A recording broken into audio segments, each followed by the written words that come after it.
सोनिया जी मेरा फोन क्यों नहीं उठा रही है? ऊपर से रणवी ने भी अपना फोन यहाँ छोड़ दिया है। 1 घंटे के ऊपर हो गया, दोनों का कोई पता नहीं। कहीं किसी मुसीबत में ना पड़ गए हो। मैं कैसे पता लगाऊं? हाँ, मैं अस्पताल जाकर पता लगा सकती हूँ। है ठीक रहेगा। मैं अभी आती हूँ।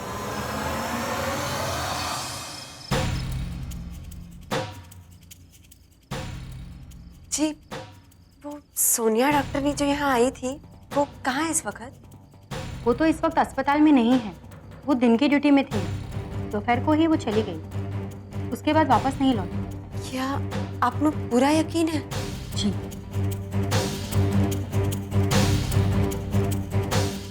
ऐसे कैसे हो सकता है? मैंने तो कहा गया था कि वो यहाँ आई है किसी जरूरी काम से। अगर वो यहाँ नहीं है, तो वो कहाँ गई? ऊपर से वो मेरे फोन का जवाब भी नहीं दे रही। क्या हो रहा है? रणवीर और सोनिया जी का कोई पता नहीं। क्या हुआ होगा? दोनों किसी मुसीबत में ना पड़ गए हो। मैं कैसे पता करूं? रब करे दोनों ठीक हो।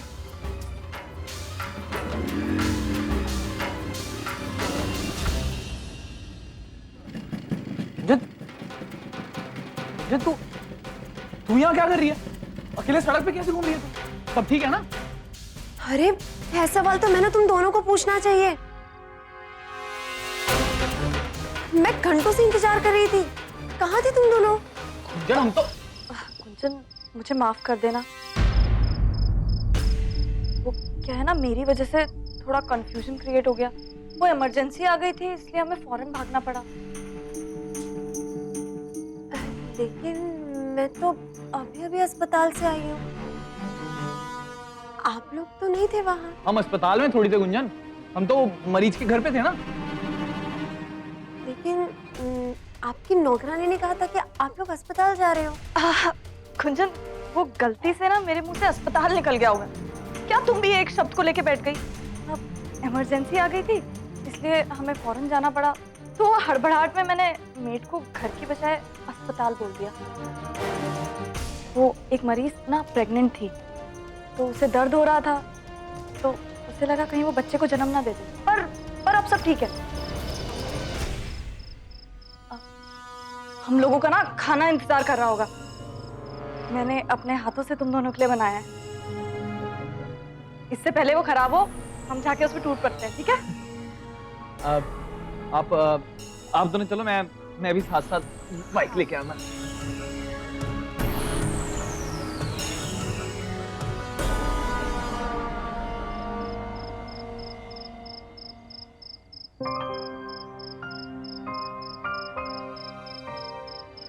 हाँ सोनिया जी, कमाल का स्वाद है आपके हाथों में।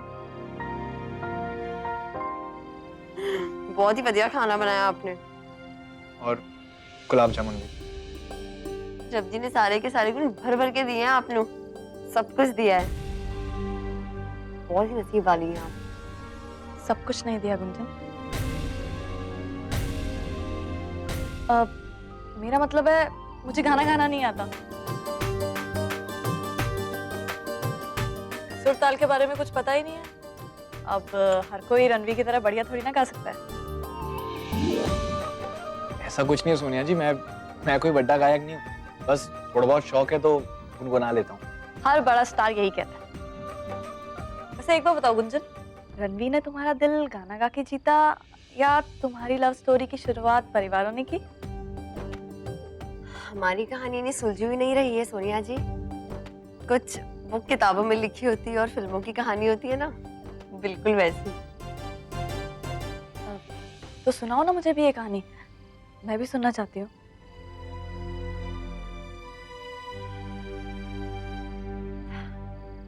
वो रणवीर मुझसे बचपन से बहुत प्यार करता था। पेड़ के पीछे ना छुप छुप के मेरे वास्ते गाने लिखा करता था और रणवीर अपने दिल की बात कभी नहीं कह पाता था। तो जो भी वो मुझसे कहना चाहता था या जो भी वो मेरे लिए महसूस करता था, वो सारे के सारे कविता के रूप में वो कागज पे उतार देता था और मैं ठहरी कमली दिन भर उसके साथ रहती थी, फिर भी उसकी आंखों में जो मेरे लिए था वो मैं कभी पढ़ ही नहीं पाई। लेकिन जब मैंने उसके प्यार का एहसास हुआ, जब मैंने सब समझ आया, तब सब कुछ बहुत अच्छा हो गया, बहुत प्यारा हो गया। रणवी मेरे लिए मेरी दुनिया बन गया। रणवी से मेरी खुशियां जुड़ गई। रणवी के दर्द में मेरा दर्द मैंने दिखाई देने लगा। और जो उलझी हुई कहानी थी ना, सारी की सारी सुलझ गई। सच में रणवी की वजह से एक बहुत अच्छे परिवार का हिस्सा बन पाई मैं। अब प्यार बड़ा अजीब होता है ना, और मैंने वो प्यार सिर्फ और सिर्फ मेरे रणवी की वजह से मिला है। बहुत अच्छी लव स्टोरी है तुम्हारी तो। सच में तुम दोनों ना दुनिया के बेस्ट कपल हो। और एक बात कहूं, बहुत नसीबों वाली हो तुम कि तुम्हें रणवी जैसा पति और इतना अच्छा परिवार मिला। काश मेरे भी नसीब ऐसे होते कि मुझे रणवी जैसा पति और इतना अच्छा परिवार मिल पाता। सोनिया जी, ये तो बिल्कुल मुमकिन नहीं है, क्योंकि रणवी जैसा पति ढूंढने से भी नहीं मिलेगा। और मेरे परिवार जैसा परिवार भी, वो भले मेरा मायका हो या मेरा ससुराल।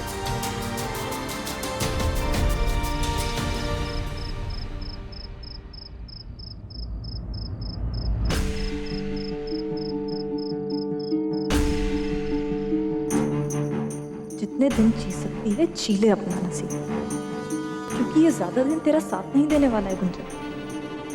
तुझे ये एहसास दिलाना जरूरी है कि कैसा लगता है जब कोई अपना ना हो, कोई प्यार करने वाला ना हो। तब मेरा दर्द, मेरी जिंदगी का अकेलापन समझेगी। पापा जी की बड़ी चहेती है ना तू गुंजन। अब देखते हैं कि पापा जी को कैसा लगता है जब वो देखेंगे कि उनकी गुंजन के पास प्यार करने वाला कोई नहीं है। अब उन्हें यह एहसास होगा कि उनकी दूसरी बेटी के साथ कितनी नाइंसाफी की है उन्होंने। इस बार मैं तेरी ये लव स्टोरी, तेरे सारे रिश्ते ऐसे उलझाऊंगी कि तू कभी सुलझा नहीं पाएगी।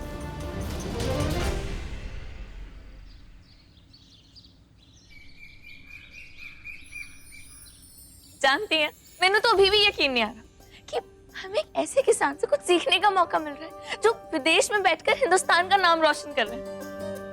बाय गॉड, मैंने तो बहुत ही ज्यादा खुशी है। सच्ची, पापा जी के सपने को पूरा करने के लिए एक और कदम आगे बढ़ा रहे हैं हम। और देखना, मैनू भी पूरा भरोसा है वहां जाके ना हमें कुछ ना कुछ नया सीखने को मिलेगा, और अनुदान भी ना जल्द से जल्द मिल जाएगा।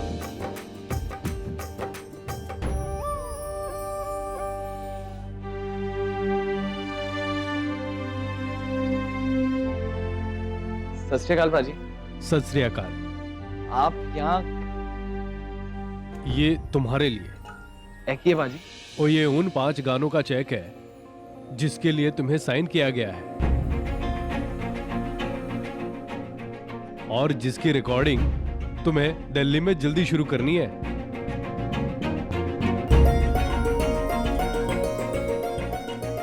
ओ इन्ना चौंकाने वाली गल के है।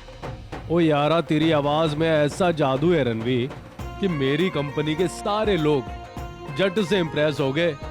वो तो फॉर्मेलिटी में थोड़ा टाइम लग गया, वरना ये खबर तो मैं आप लोगों को बहुत पहले ही दे देता।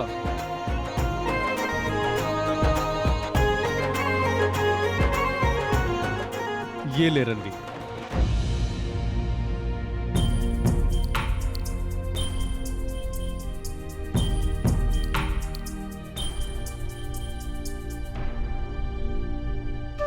राजी, मैं आपका बहुत बहुत आभारी हूँ कि आपने मुझ जैसे छोटे गायक को इतना बड़ा मौका दिया। लेकिन मैंने माफ करना प्राची, मैं नहीं कर सकता।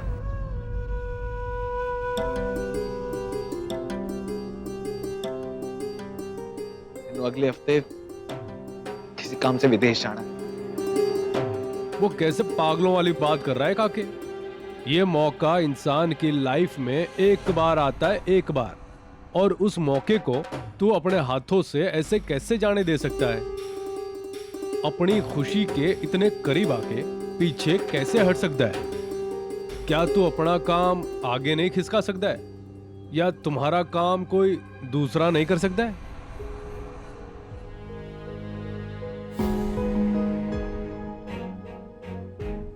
मैंने माफ करना प्राची। वही कमाल है यार, बड़ा दुख हुआ सुनकर। पर फिर भी रणवीर, अगर तू अपना फैसला बदलना चाहे तो मुझे फोन कर देना, मैं तुम्हारे कॉल का वेट करूंगा।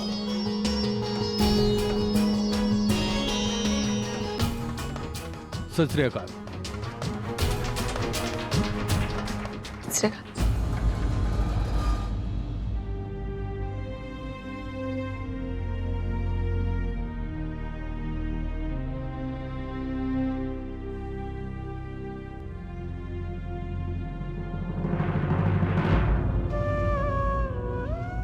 मैंने वो जाने की तैयारी करनी है तो मैं तैयारी करके आता हूं।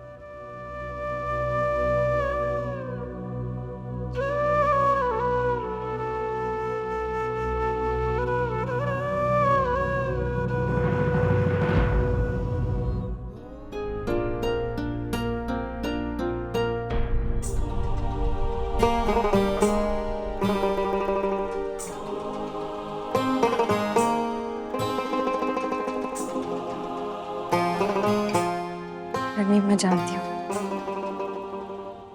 मैं जानती हूँ कि तेरे वास्ते तेरे पापा जी का सपना कितना कीमती है। हम सबके लिए है।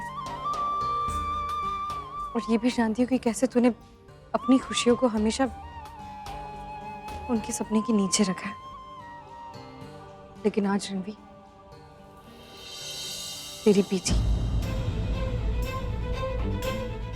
और संपूर्ण सिंह की बीवी तुझसे कह रही है, अपने सपने के बारे में सोच, अपने सपने को पूरा करने की सोच। क्योंकि बहुत बहुत नसीब से ऐसे मौके मिलते हैं जिंदगी में, मत गवाओ इस मौके को। इस मां को अपने पुत्र के सपने को पूरा होते देखना है, एक बार देखने दे। नहीं बीच, पापा जी के कृषि विद्यालय के सपने को पूरा करने का मौका भी बार बार नहीं मिलना, और इस सपने के साथ साथ पिंड का विकास भी तो जुड़ा है ना बीजी। और बीजी, मेरा सपना इस सबके सामने बहुत छोटा है। अब मेरा सपना ही है बीजी, वो सपना आप लोगों ने मैंने दिखाया था मेरी आंखों को। मैं तो अपने में ही मस्त था। मैंने तो कभी इस सब के बारे में सोचा ही नहीं था। मेरा सपना तो हीरा के सपने को पूरा करना और पापा जी के कृषि विद्यालय को खड़ा करने का था। मैं तो हमेशा से ही अपने में खुश था बीजी, और आप एक बात जानते हो। मैंने तुझसे ज्यादा पहचानती हूँ मैं। हर बार तूने अपने सपने को ऐसे ही दबाया। हर बार तूने अपने आप को मनवाया कि तू कुछ नहीं चाहता। सब जानती हूँ मैं, लेकिन इस बार तेनू ये नहीं करने दूंगी मैं। और ऐसा थोड़ी ना है कि तू अगर विदेश नहीं गया तो पापा जी का सपना पूरा नहीं होगा। हम तो बस इतना कह रहे कि अपने सपने को पूरा कर, अपनी गायकी के सपने को। और हम सब भी तो है ना, ये हमारी भी जिम्मेदारी है कि इस पिंड में कृषि विद्यालय बने, और हम ये सपना पूरा करके दिखाएंगे रणवीर, ये मेरा वादा है तुझसे। और बीजी, उस वादे का की जो मैं पापा जी से रोज करते आया हूं कि मैं उनका सपना, उनका कृषि विद्यालय स्थापित करने पर अपनी पूरी जान लगा दूंगा। उसका की भूल जाऊं सपने को बीजी, मैं नहीं तोड़ सकता वो वादा। और बीजी, वैसे भी मैंने बात ठानी थी, मैं गायकी के सपने को वहीं तक ही आके लेके जाऊंगा जहां तक वो मेरी दूसरी जिम्मेवारियों के आगे ना आए। और एक गायकी का सपना बीजी पापा जी के सपने के आगे आ रहा है। हाँ बीजी, मैं इसको आगे नहीं बढ़ा सकता, नहीं बढ़ा सकता मैं इसको। बीजी आप मीरा गुंजन या चाची मैनू चाहे जितना भी बनाने की कोशिश कर लो, लेकिन मैं नहीं मानने वाला इस बार। और मैं विदेश जा रहा हूं पापा जी की खातिर, उनके सपने की खातिर, इस पिंड के विकास के खातिर। और बस मेरा यह फैसला पक्का है, नहीं बदलने वाला।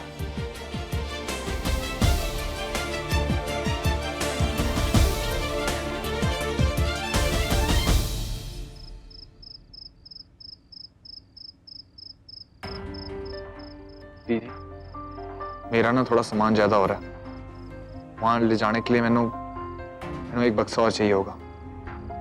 आपके पास है कि? हाँ, एक पड़ा है मेरे कमरे विच।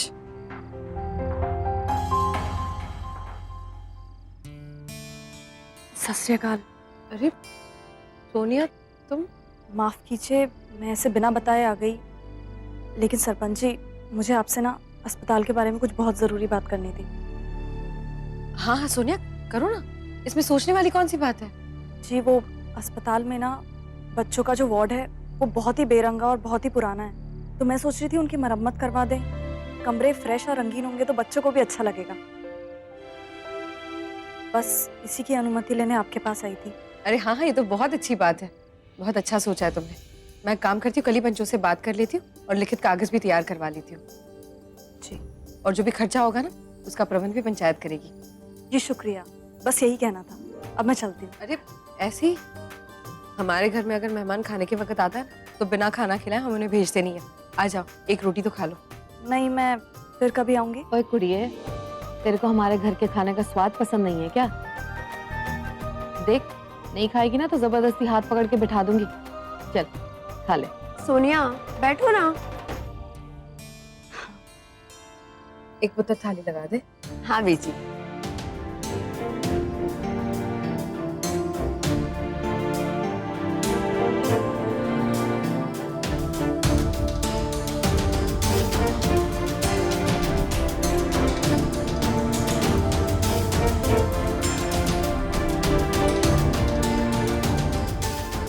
जी, अब मैं चलती हूँ। हाँ, लेकिन रात बहुत हो गई ना, अकेले जाना ठीक नहीं होगा। रणवी, जा जाकर इसको अपनी बाइक पर छोड़। जी।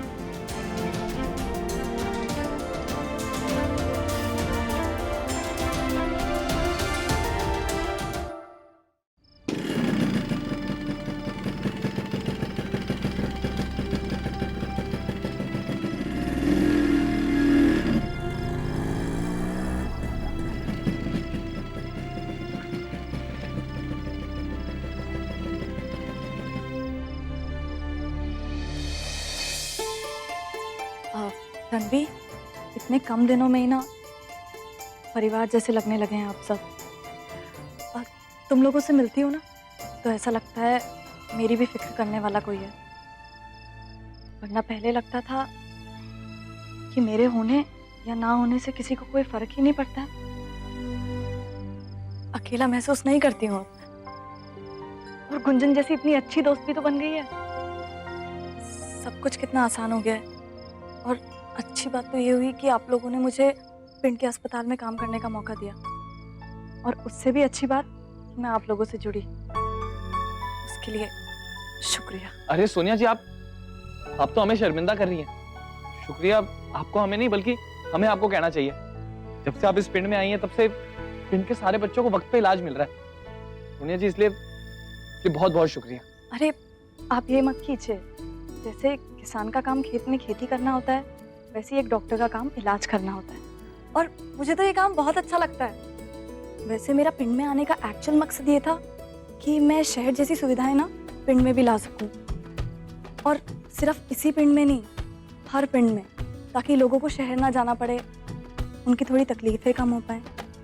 पर ये मैं अकेले नहीं कर पाऊंगी रणवीर। सोनिया जी, बहुत ही अच्छे विचार हैं आपके, और आप बिल्कुल फिक्र ना कीजिए। मैंने आपको उस वक्त भी कहा था ना कि तुहानू कोई भी जरूरत पड़े मैनू बता देना, मैं अपनी पूरी जान लगा दूंगा। और अगर और भी पिंड वालों की जरूरत पड़ी तो मैं इकट्ठा कर लूंगा। सोनिया जी, इतने पिंड के विकास में आप बहुत बड़ा योगदान देंगे। अच्छा, रात होगी, सोनिया जी मैं निकलता।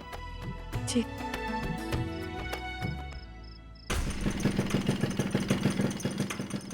जैसा सोचा था बिल्कुल वैसा ही हो रहा है। आई होप आगे भी होता रहे।